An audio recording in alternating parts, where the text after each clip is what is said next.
I want to talk briefly about the economy. Now, the economy overall is a fairly large and arguably in some areas complex subject, and it certainly has a lot of facets to it. But I want to introduce the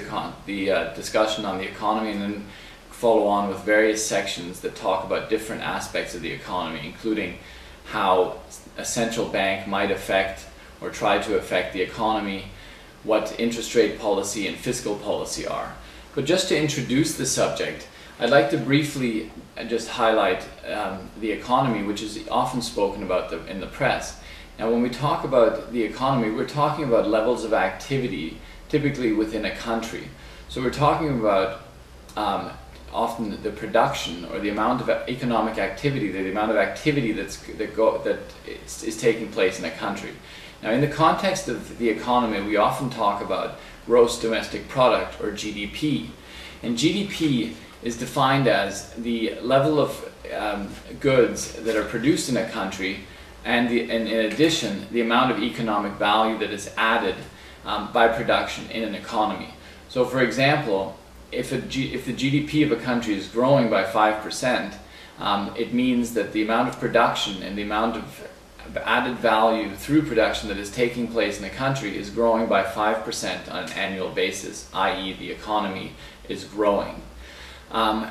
When we talk about economies and GDP, we can also talk about absolute numbers, and we can measure the GDP of different nations around the world. And we can see that some of the larger economies in the world, for example, the United States or China or India, these large economies have a gross domestic product, which is a measure of how much is produced and how much value is added through productions in those nations. And we can monitor whether that is growing and more goods are being produced and more value is being added, or whether that's declining, and that gives us a sense of how the overall economy is doing.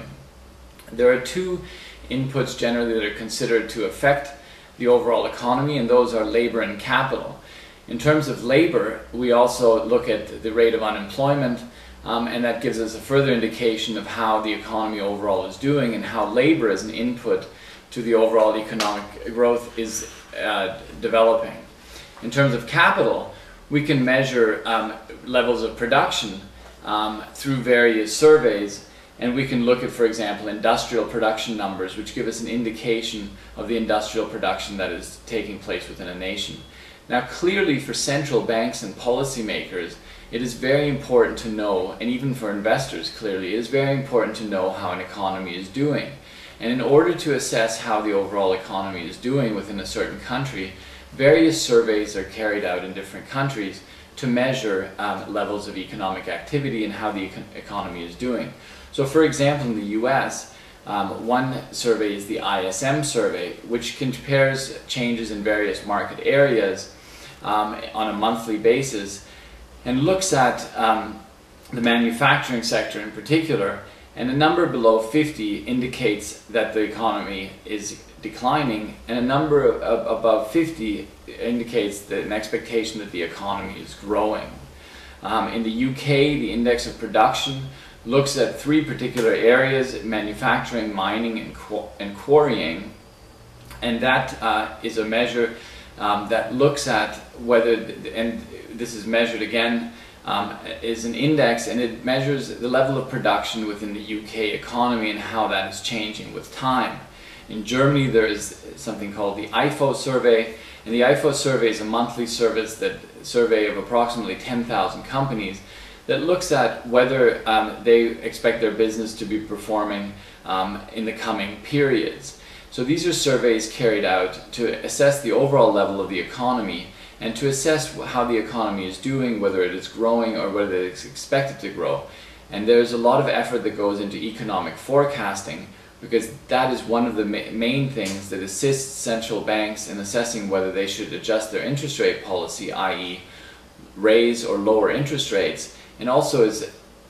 arguably important for investors to know whether an economy is expanding and whether certain economically sensitive sectors might see growing levels of activity or declining levels of activity. So overall, the economy refers to levels of activity, particularly clearly economic activity within a country, and one of the main measures and one of the most important things that we look at is the gross domestic product, which is the level of production, the level of value added through production within a nation, and also more important often than the absolute number is the annual percentage change in that number, to see whether the economy is growing or expanding. And that then leads to and assists various policymakers and even to some extent investors in assessing the current state of that economy and what actions should be taken, or what actions based on the best available information should be taken.